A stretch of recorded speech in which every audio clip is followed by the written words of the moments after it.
நீ ரட்சிக்கப்பட்ட அன்று காலை நீ ரட்சிக்கப்பட வேண்டும் என்று நினைத்து எழுந்திருக்கவில்லை. தேவன் உனக்காக வைத்த அந்த மறைவான அந்த திட்டத்தில் தான் நீ ஆசீர்வாதத்தில் மாற்றிக்கொண்டாய் என்று சொல்லுகிறேன். அப்பேற்பட்ட ஒரு தேவன் உனக்கு இருக்கும் போது இன்றைக்கும் அவர் உனக்காக திட்டங்களை திட்டிக் கொண்டுதான் இருக்கிறார். கரங்களை தட்டி கர்த்தருக்கு நன்றி சொல்லுவோம்.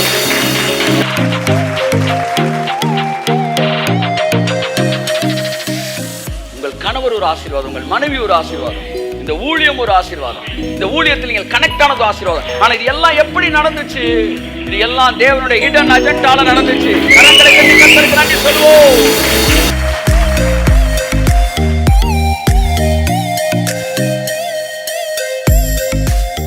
தன்னுடைய திட்டத்தை தன்னுடைய சீட்டங்களை கொண்டு அவர் நிறைவேற்றவில்லை, தன்னுடைய எதிரிகளை கொண்டு அவர் நிறைவேற்றினார். கையெழுந்தாமே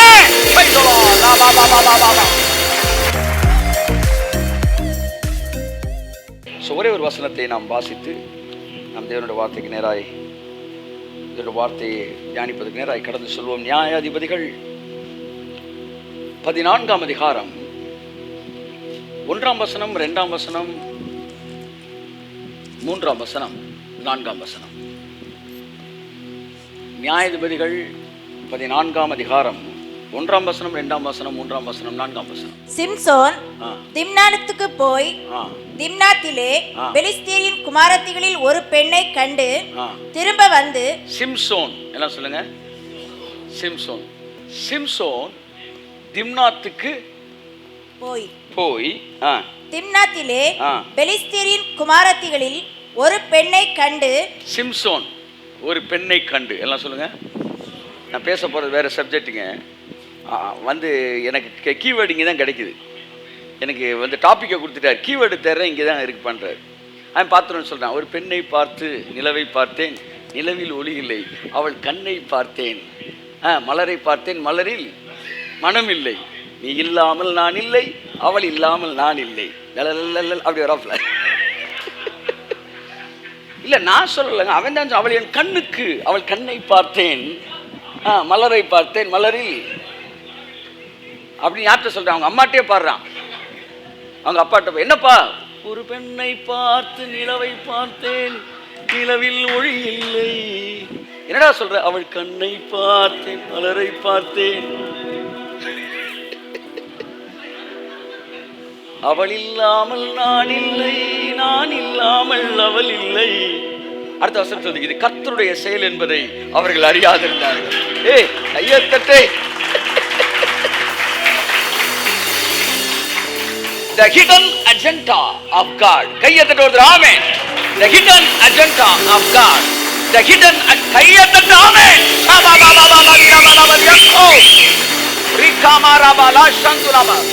The snares of blessings. The snares of blessing. நம்ம எல்லாருடைய வாழ்க்கையில ஆசீர்வாத கண்ணின் இருக்கு. அப்படி ஒரு கண்ணில நீங்க அகப்பட்டனால தான் இப்ப இங்க உட்கார்ந்து இருக்கிறீங்க. கையை தட்டுங்க ஒரு ஆமென். ஆமா, மயிலே இறகு போடுனா போடுமா? உங்களெல்லாம் அப்படி கூப்பிட்டா வந்திருக்க மாட்டீங்க. ஏன் இறகு போடுனா போடாது? அதுக்கு தமிழ் தெரியாதுன்றான்.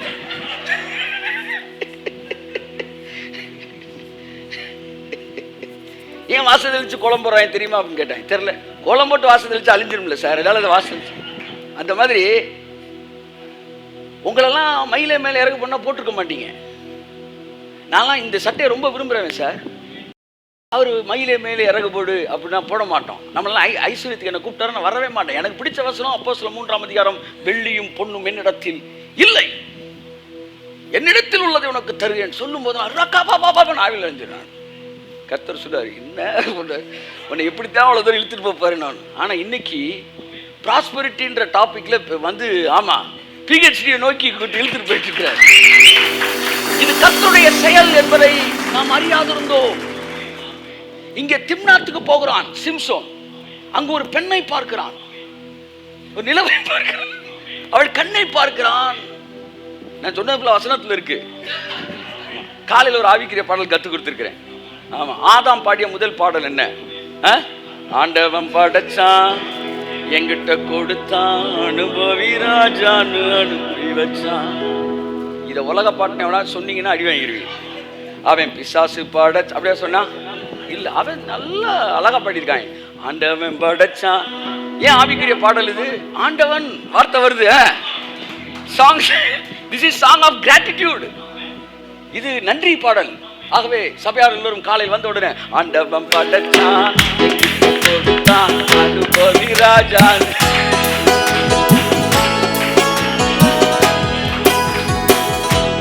இது சினிமா பாட்டுன்னு சொல்றதுக்கு ஒரே காரணம், அவன் சினிமாக்காரன் எழுதுனான்றதுனாலதான்.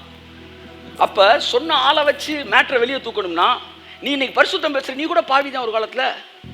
அதில் நீ சொல்றதை கேட்காம இருக்க முடியுமா? ஆனா நாங்க உங்களை பார்க்கல, நீங்க சொல்ற வார்த்தையை கேட்கிறோம்.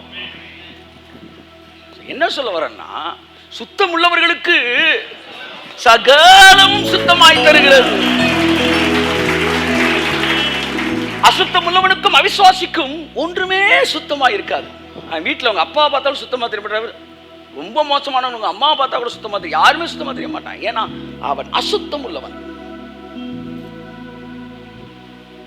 பெரிய தீர்க்கதரிசி சொல்றாரு, நான் வந்து இன்னைக்கு என்ன ஆண்டவரே பேசணும், நீங்க வந்து இன்னைக்கு கூட்டத்தில் என்ன பேச அப்படின்னாராம். அவனை கர்த்தர் சொன்னாராம், நான் பேச நினைப்பது நீ பேச வேண்டும், நீ பேச வேண்டும். ஆமென் ஆமென்.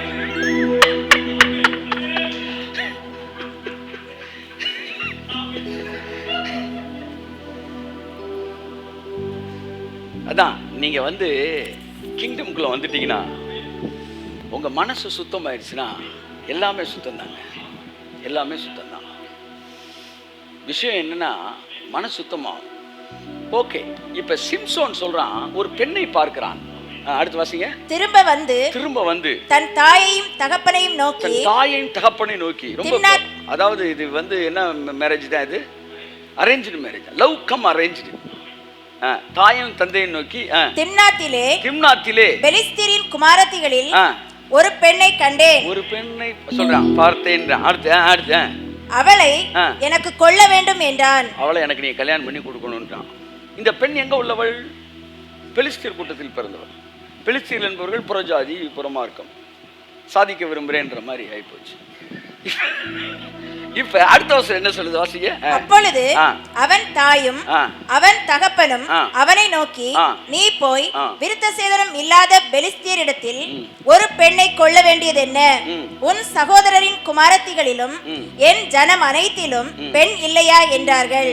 சிம்சோன் தன் தகப்பனை நோக்கி, அவள் என் கண்களுக்கு பிரியமானவள். பாத்தீங்களா, கண்ணை பார்த்தேன்றான், கண்களுக்கு பிரியமானவள், அவளையே எனக்கு கொள்ள வேண்டும் என்றான். அவளையே எனக்கு கொள்ள வேண்டும் என்றான். உன்னை எப்படி பிரசங்கம் பண்ணாயே, அவன் கண் பார்த்ததினால் அவன் கண்ணை பிடுங்கினார்கள். லவ் மேரேஜ் பண்ற கண்ணெல்லாம் பிடுங்கி இருக்குன்னா ஊருக்குள்ள பாதி பேருக்கு கண்ணே இருக்காது. I am not a supporter of love marriage, but I am not against of love marriage. நான் என்ன சொல்ல வரேன், வர்ற விளைவுகளுக்கு நீ பொறுப்புட தாராளமாக லவ் பண்ணிக்க. சிலருக்கு வந்து அது அமைஞ்சது பாசிட்டிவா, தெரியாம சித்தத்தில் காலை வச்சிடறாங்க. சிலர் தெரியாம, நான் அந்த ஏரியாவுக்கே வரல, என்னை விட்டுருங்க, ஆளை விட்டுருங்க.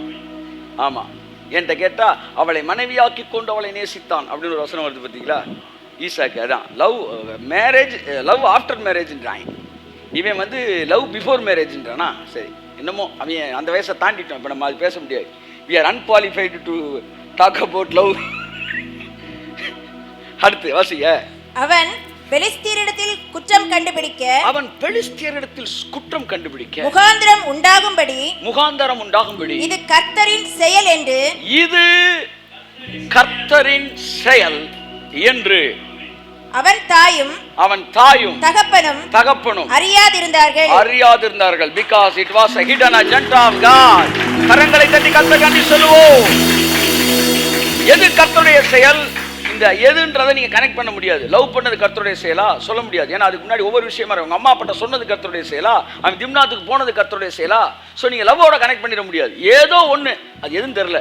பைபிள் சொல்லி இது மனுஷரால் உண்டானதல்ல, இது கர்த்தருடைய ஈவு. கிருபையினாலே விசுவாசத்தை கொண்டு ரட்சிக்கப்பட்டீர்கள். இது கர்த்தருடைய எது? கிருபையா விசுவாசமா தெரியல. விசுவாசத்தினாலே, கிருபையினாலே விசுவாசத்தை கொண்டு ரட்சிக்கப்பட்டீர்கள். இது எது? விசுவாசமா கிருபையா? இது கர்த்தருடைய ஈவு. எது? இன்னைக்கு வரைக்கும் எனக்கு தெரியல. கிருபையா விசுவாசமா? விசுவாசம் வந்தாலும் அது கர்த்தர் கொடுத்த ஈவு தான். கிருபை அது கர்த்தருடைய தான். எதை தான் ஈவுன்றாரு? விசுவாசம் ஏதுன்னு சொல்ல முடியாது, அது ஈவு தான். ஸோ அது இதுன்றது ஹிடன். ஏன்னா ஹிடன் அஜெண்டான்னும் போது சில மேட்டர் ஹிடனாகவே இருக்கணும். இது கர்த்தருடைய செயல் என்றால் நீங்கள் லவ் பண்ணுறதுன்னு நினச்சிடக்கூடாது. இல்லை லவ் பண்ணுறது இல்லைன்னு நினச்சிட முடியாது. திம்னாத்துக்கு போனதாக இருக்கலாம், அவங்க அப்பாட்ட சொன்னதாக இருக்கலாம், அந்த பொண்ணை பார்த்ததா இருக்கலாம், அல்ல பொண்ணு கிராஸ் பண்ணதாக இருக்கலாம், வாட் எவர் இட் மேபி, ஏதோ ஒரு ஹிடன் அஜெண்டா அங்கே கர்த்தர்ட்ட இருந்துச்சு. பெலிஸ்தீர்களை அழிப்பதற்காக சிம்சோனை உசுப்பேத்துறதுக்கு தேவன் ஒரு அஜெண்டா வச்சிருந்தார். ஒரு நல்ல டாபர் மேனை வாங்கிட்டு வந்திருக்கிறார். அது என்ன செய்யுது? பாலை குடிச்சிட்டு அப்படியே பொமேரியன் மாதிரி படுத்திருக்கு. கர்த்தர் சொல்ற, டே நீ டாபர் மேன்ரா அப்படின்னு தூங்கி. அப்ப அவன்கிட்ட சொல்லி கொடுக்குறாரு, பெலிஸ்தீர்கள் நீ அடிச்சா தாண்டா என் பிள்ளைகளை விடுவிக்க முடியும். அவனுக்கு பிரச்சனையே பண்ண மாட்டேன்றான். இவன் ஃப்ரெண்ட்ஸ் ஃபுல்லாக பெலிஸ்தீராக தான் இருக்கிறான். எப்போ பார்த்தாலும் இவன் டீ கடை தாப்பே எதிரிகள்கிட்ட தான். அவன் எப்படி எதிர்ப்பான்? அவன் தேவன் ஒரு அஜெண்டா வச்சாரு பாருங்க. கை தட்டுங்க. ஹல்லேலூயா. ஸோ இன்றைக்கு God's hidden agenda in your life, உங்க வாழ்க்கையில கூட தேவன் பல ஹிடன் அஜெண்டா வச்சிருக்கிறார். அது ஆசீர்வாத agenda. I called that agenda is the snares of blessings. அதை ஆசீர்வாத கன்னிகள் என்று அழைக்கிறேன். உங்கள் வாழ்க்கையிலே பல இடங்களில் அந்த கன்னிகளில் நீங்கள் பிடிக்கப்பட்டிருக்கிறீர்கள். பல இடங்களில் நீங்கள் பிடிக்கப்பட்டபடினால்தான் இன்றைக்கு இந்த இடத்தில் வந்து அமர்ந்திருக்கிறீர்கள். கரங்களை தட்டி கர்த்தருக்கு நன்றி சொல்லுவோம். ஆமென். ஆசீர்வாத கன்னிகள். ஆமென். அன்புள்ள அண்ணன் அகஸ்டின் ஜெபக்குமாருக்கு ஒரு செய்தி இருக்கு. அது ஒரு கன்னி, ஆசீர்வாத கன்னி. அடுத்து பாஸ்டர் டி சோவுக்கு நான் சொல்ல விரும்பு, இதெல்லாம் எதிரிகளால் விமர்சிக்கப்பட்ட ஒரு விஷயம். இப்போ நான் பேசுகிறேன். There are 3 kinds of God's agenda in your life. ஒன்று, in unexpected incidents, accidental incidents, எதிர்பாராத சம்பவங்களில் தேவனுடைய அஜெண்டா. எப்படி? எதிர்பாராத சம்பவங்கள். அடுத்து, God's hidden agenda in your mistakes too. உன்னுடைய தவறுகளில் தேவனுடைய அஜெண்டா. கைத்தட்டு. ஆமென். மூன்றாவது, in enemies plan. அது எப்படி சொல்றாருன்னா, the hidden agenda, in the hidden agenda of devil in your enemies, of your enemies. அதாவது உங்கள் எதிரிகளுடைய மறைவான திட்டங்களுக்குள்ளாக இருக்கிற தேவனுடைய மறைவான திட்டங்கள். கைத்தட்டுவது. ஆமென். அவனுக்கே தெரியாது, ஒரு திட்டம் போட்டுக்கிட்டு இருப்பான். அந்த திட்டத்துக்கு அவர் ஒரு திட்டத்தை வச்சிருப்பாரு. போடுறா மாப்பிளம், பந்த போடுறா பாப்பா அப்படின்னு பாரு. That is the third hidden agenda. So 3 kinds of hidden agenda in unexpected incidents, happenings. எதிர்பாராத சில சம்பவம் நீங்க நினைக்கிறீங்களே, அது எதிர்பாராததே கிடையாது, அது யதார்த்தமே கிடையாது. அங்க தேவன் ஒரு அஜெண்டா வச்சுதான் அங்க கொண்டு போறாரு. 3 இன்சிடென்ட் சொல்றேன். இதுக்கு 3 இன்சிடென்ட் சொல்ல விரும்புறேன். நான் ரொம்ப பெரிய பிரசங்கம்லாம் பண்ணல, நான் கொஞ்ச நேரம் பேசிட்டு அப்படியே கடந்து செல்றேன், ஃப்ளோல பேசிட்டு. நம்பர் 1, அதாவது ரூத், மோவாபிய ஸ்திரீயாகிய ரூத், இஸ்ரவேல் தேசத்திலே தேவன் தம்முடைய ஜனங்களை சந்தித்தார் என்று நகமியின் மூலமாக கேள்விப்பட்ட நகமியோடு கடந்து வந்து அங்கு கதிர்மணிகளை பொறுக்குவதற்கு கடந்து செல்கிறார். அந்த நாட்களில் லேவியராகம்ல என்னாகம்ல வந்து தேவன் சொன்ன விஷயம் என்னன்னா, உன்னுடைய கதிர்கட்டுகளை நீ எடுக்கும்போது அதிலிருந்து உதிர்ந்த மணிகளை நீ பொறுக்கக்கூடாது, அதை விற்று 2000 ரூபாய்க்கு நீ சாப்பிட்ருக்கீங்கன்னா 1963 ரூபா 40 காசு அப்படின்னு ஒன்று அவன் மீதி காசு சில்லறையோடு வைப்பான். அந்த கதிர்மணி என்ன செய்யாத, பொறுக்கி பைக்குள்ள போடாத, பொறுக்கி பைக்குள்ள போடாத. அப்ப என்னையா செய்யணும்? அந்த கதிர்மணிகளை சிதற விடு. கையை தட்டு. ஆமென். ஆனால் உன்னிடத்தில் வேலை செய்கிறவர்களுக்கும் உன்னுடைய பிள்ளைகளுக்கு ரூபாய் கொடுக்கும்போது கதிர்மணிகளை சிதற விடுகிறேன் என்று சொல்வாய். ஆனால் அவன் பொறுக்கி கடைசியில் மாறிவிடுவான். அவனிடத்தில் கேட்டு வாங்கு. கையை தட்டு. ஒரு தடவை கேட்டு வாங்கு. ஆனால் வெளியில் போகும்போது கதிர்மணிகளை சிதற விடு. நீ பழத்திலே, நீ உன்னுடைய அத்தி மரத்திலே பழங்களை நீ பறிக்கும் போது கடைசி பழம் வரைக்கும் என்ன செய்யாத, நோண்டி நொங்கு என்ன செய்யாத, எடுக்காத. அதாவது கருமையா இருக்காத, கஞ்சனா இருக்காத, செதற விடு. ஆமா, இருக்கிற ஃபுல்லா வலிச்சு என்ன செய்யாத, எடுக்காத அப்படின்ட்டார் கர்த்தர். தட் இஸ் வாட் வந்து காட் ஸ்டைல். அப்படி வலிச்செல்லாம் என்ன செய்யக்கூடாது, டிப்ஸ் கூட வைக்காமல் எடுத்துகிட்டு வர்றது, இல்லை மரத்தில் கடைசி பழத்தை தேடி பிடிச்சி ஏசுனார் கனியை தேடி மாதிரி தேடி எடுக்குது, அப்பெல்லாம் பண்ணாத ஃப்ரீயாக விடுறான்னார். இதை இஸ்ரவேலில் வந்து ஜனங்கள் என்ன செய்தார், நிலச்சு வாழ்ந்தார்கள், அதை ஃபாலோ பண்ணாங்க. அப்படித்தான் எல்லாருமே ஃபாலோ பண்ணும்போது அந்த அந்த சிதறிய கதிர்மணிகளை புறக்குவதற்கு ஏழைகள் காத்திருப்பார்கள். பாருங்க, தேவன் எவ்வளவு நல்லவரா சொல்லிட்டு அவர் சொல்றாரு, நீ கடைசி இதை மட்டும் எடுக்காதரா, திக்கற்றவன் எளியவன் எடுக்கிறது விட்டுரு, நீயும் கூட எகிப்திலே திக்கற்றவனாய் அந்நியனாய் பரதேசியாய் இருந்தாய் என்பதை மறந்து போகாதே. நல்லா கை தட்டுங்களேன்.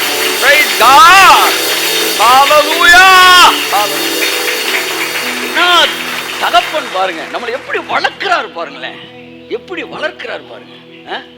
நீ கூட ஒரு காலத்துல அப்படித்தான் இருந்த, அதை நினைக்கும் போது நம்ம உள்ளம் ஒட்டையும். எப்படி சொல்லி கொடுத்து வளர்க்கிறாரு பாருங்களேன். அந்த இஸ்ரவேல்ல உண்மையில கர்த்தருடைய வார்த்தையை கேட்டவன் அந்த சிதற மணி எடுக்க மாட்டான். ஏன்னா ஒரு காலத்தில் நாங்கள் வெள்ளை பூண்டுக்கும் வெங்காயத்திற்கும் நாங்கள் காத்து கிடந்தோம், அடிமைகளாக இருந்தோம். தேவன் தம்முடைய பலத்த கரத்தினாலும் ஓங்கிய புயத்தினாலும் எங்களை விடுதலை செய்து இன்றைக்கு இந்த தேசத்தை எங்களுக்கு சொந்தமாய் கொடுத்தார்.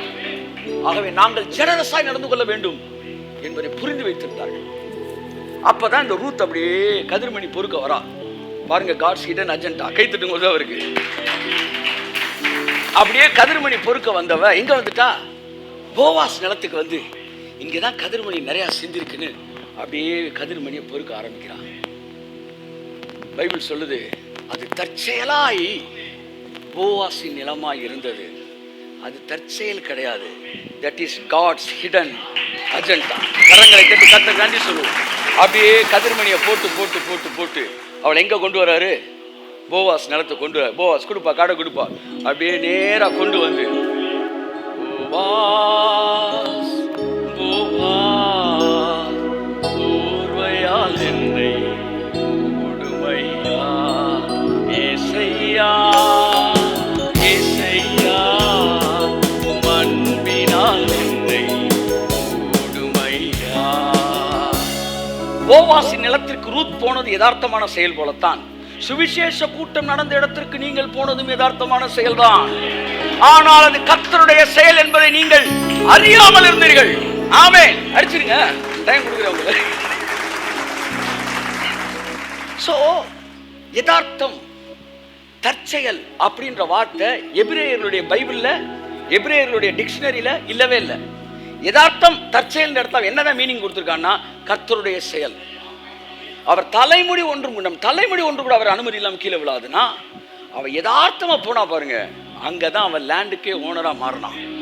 அப்படித்தான் தேவன் ரூத்துக்கு ஒரு ஆசீர்வாத கன்னியை போவாஸ் நிலத்தில் வைத்தார். Such a loving father we have. கையை தட்டி ஆமென். ஓய்வின்றி கதிர்கள் பொறுத்திடுவே, வேறொரு வயல் போவதில்லை. ஓய்வின்றி கதிர்கள் பொறுக்கிடுவே, வேறொரு வயல் போவதில்லை. போவாஸ் போவாஸ் போர்வையால் என்னை மூடுமையா. Come on. ஏசையா ஏசையா அன்பினால் என்னை மூடுமையா. 1990 என் ஃப்ரெண்டு வர, அடே வாடா மாப்பு போகணும், சரி கிளம்பிடுவோம் அப்படின்னு போயிட்டு இருக்கும்போது போயிட்டு தான் இருக்கோம் சார். 90 நான் அவனு பேசிக்கிட்டே அந்த குறிப்பிட்ட ஸ்ட்ரீட்டு, அந்த ஸ்ட்ரீட்டுக்குள்ளே போயிட்டுருக்குறோம். அந்த ஸ்ட்ரீட்டில் போயிட்டு இருக்கும்போது திடீர்னு ஒரு வீடு வந்து நிற்கிறேன். நின்றுட்டு ஒரு நிமிஷம் இரு, எனக்கு உள்ள ஒரு சின்ன வேலை இருக்குது, நான் போயிட்டு வந்துடுறேன்றான். என்ன அது உனக்குலாம் ஒத்துவராஜ் ஜஸ்டின்னு, அது வந்து ஒரு மாதிரி அல்லலியா குரூப் அப்படின்றான். சரிடா நானும் வரேன், பெண்ணு இருக்குது அப்படின்னு. இல்லை நீ வேறு, அவனுக்கு என்னென்னா வந்து அவன் வந்து 2 படத்தோடு இருக்கிறவன் போல் தெரியல. வந்து நீ வந்துட்டு அப்புறம் வந்துட்டு போர் அடிக்க உனக்கு அதெல்லாம் வேணா, நான் போயிட்டு வந்துடுறேன்றானே. இல்லைடா நானும் வரேன்டா, சும்மா பார்ப்பேன். நான் உள்ளே நுழைஞ்சேன் சார். நான் உள்ளே போயிட்டு திரும்ப வரும்போது வேறு மனுஷன் நான் திரும்ப அன்னைக்கு ரட்சிக்கப்பட்டேன். யாரை வச்சு நான் ரட்சிப்பு நடத்தினா தெரியுமா? ஒரு பாஸ்டரை வச்சு இல்லை. ஆமாம், ஒரு சரின்ட்டு அன்னைக்கு உள்ளே போனோம். அங்கே ஒரு தேவ மனுஷனை சந்தித்தேன். அன்று மாலை 6 மணிக்கு 30 மணிக்கு மே மாதம். அந்த எந்த டேட்டுன்னு தெரியும், ஆனால் ஹேகின்ட்ட கேட்டால் டேட்டு டைமு வருஷத்தை சொல்லுவார். நான் ரட்சிக்கப்பட்டேன் சார். நான் ஆசீர்வதிக்கப்பட்டேன். இன்னைக்கு அநேகருக்கு ஆசீர்வாதமா இருக்கிறேன். அன்னைக்கு காலையில அன்னைக்கு சாயந்தரம் தேவன் என்ன வந்து வாப்பா ரட்சிக்கப்பட வாப்பான்னு கூட்டிட்டு போல. நான் வேற ஒண்ணுக்கு போனேன். ஆனா அங்கிருந்து தேவன் ஒரு ஹிடன் அஜெண்டா வச்சிருந்தாரு. எவ்வளோ நல்ல தேவன். உன் வாழ்க்கையில இன்னைக்கு நீங்க உட்கார்ந்துருக்கீனா, நீ ரட்சிக்கப்பட்ட அன்று காலை நீ ரட்சிக்கப்பட வேண்டும் என்று நினைத்தெழுந்திருக்கவில்லை. தேவன் உனக்காக வைத்த அந்த மறைவான அந்த திட்டத்தில் தான் நீ ஆசீர்வாதத்தில் மாட்டிக்கொண்டாய் என்று சொல்லுகிறேன். அப்பேற்பட்ட ஒரு தேவன் உனக்கு இருக்கும்போது இன்றைக்கும் அவர் உனக்காக திட்டங்களை தீட்டிக் கொண்டுதான் இருக்கிறார். கரங்களை தட்டி கர்த்தருக்கு நன்றி சொல்லுவோம். போவாஸ் நிலத்துக்கு போனா, அவ கதிர் பொறுக்க போனா. ஆனா அவ என்னவாயிட்டா, போவாஸுக்கே மனைவி ஆயிட்டா. மனைவியானது முக்கியம் இல்ல சார், மனைவியானது முக்கியம் இல்ல. அவள் இஸ்ரவேல் கோத்திரத்திலே இணைக்கப்பட்டாள் சார். இணைக்கப்பட்டது முக்கியம் இல்ல சார், அவள் தாவீதின் சந்ததியிலே தெரிந்தெடுக்கப்பட்டாள் சார். தாவீதின் சந்ததியில் தெரிந்தெடுக்கப்பட்டது. அது சந்ததி, அவனுடைய முப்பாட்டனார்லாம் போவாஸ் வரான், அவனுக்கு ஒய்ஃப் ஆயிட்டா. அந்த லைன்ல தான் தாவீது பிறக்கிறான் சார். அந்த லைன்ல தாவீது பிறந்த பெரிய விஷயம் இல்ல சார், அந்த லைன்ல சார் இயேசுவே பிறந்தார். ஒரு மோவாபிய ஸ்திரீக்கு தேவன் வைத்த மகத்தான திட்டம். That was a hidden agenda of God. Unbelievable. உனக்கு எனக்கு அவர் வச்சிருக்கிறாரு, நிறைய வச்சிருக்கிறாரு. கை தட்டி ஒரு ஆமென். வா வா ஓர்வையா என்னை உமையா இசையா. come on இசையா அன்பினால் என்னை உமையா. நிறைவான பரிசு நீதானையா, உம் நிழல் தானே தந்தும் சொர்க்கமையா. நிறைவான பரிசு நீதானையா, உம் நிழல் தானே தந்தும் சொர்க்கமையா. வா வா ஓர்மையா என்னை மூடுமையா. இசையா இசையா அன்பினால் என்னை மூடுமையா. சொல்றான், மடியை விரிமா, உனக்கு நான் கோதுமை போறேன்றாங்க. அவ அந்த கோதுமைக்காக தான் வந்து நின்றாள். ஆனால் தேவன் அந்த சந்ததியில் பிறப்பதற்கு அவளை தெரிந்து கொண்டாள். கரங்களை தட்டி கர்த்தருக்கு நன்றி சொல்லுவோம். ஒரு ஸ்டான்ஸா. போர்வை வீரித்தே போடுமையா, கோதுமையால் என்னை நிரப்புமையா. போர்வை கையை தட்டி ஆமென் போடுமையா, ஆமென். கோதுமையால் என்னை நிரப்புமையா. ரூத் மாத்திரம் அல்ல, பேதுரு பாருங்க வலைய பின்னிட்டு இருக்கிறான். ஏசுனார் வராரு. ஒரு படகில் அவர் பிரசங்கம் பண்ணதுக்கு ஒரு படகில் ஏறினார். அந்த படகு பேதுருவினுடையதாக.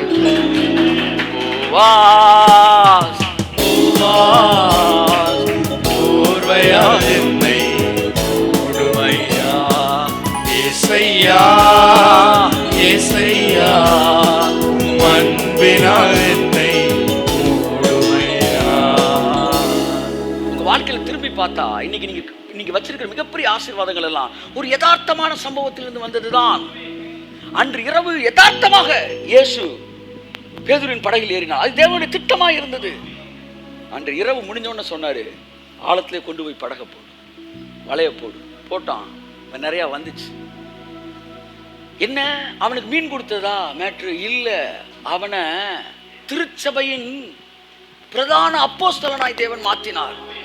எங்கேயோ கடந்த ஒரு மீன் பிடிக்கிறவனை இன்னைக்கு உலகமே பீட்டர் இல்லாட்டி நோ மேட்டர் என்பது போல தேவன் மாற்றினார். Peter is the matter of கிறிஸ்டியானிட்டின்ற மாதிரி கொண்டு வந்துட்டார். எப்பேற்பட்ட ஒரு யதார்த்த hidden agenda sir, hidden agenda.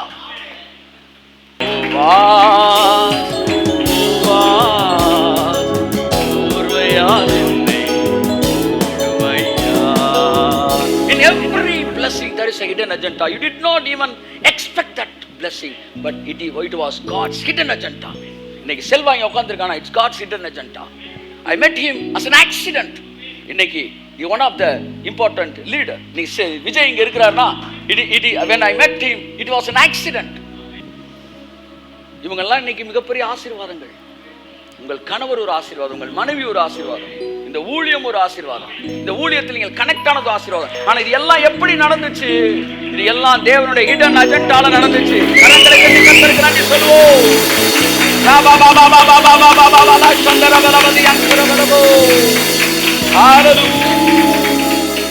உந்தன் அடிமை நானையா, என்னை காப்பாற்றும் கடமை உமக்கையா.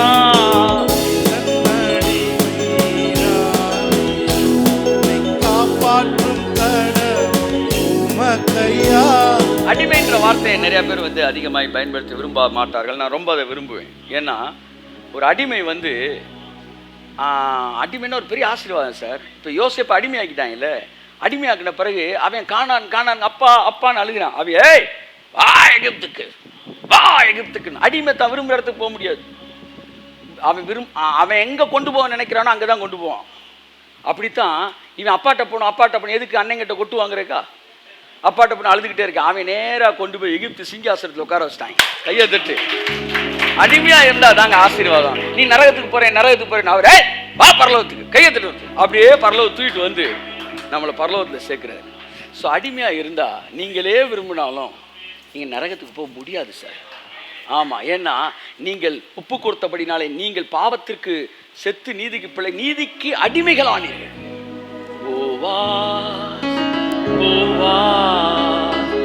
ஓர்வையாலே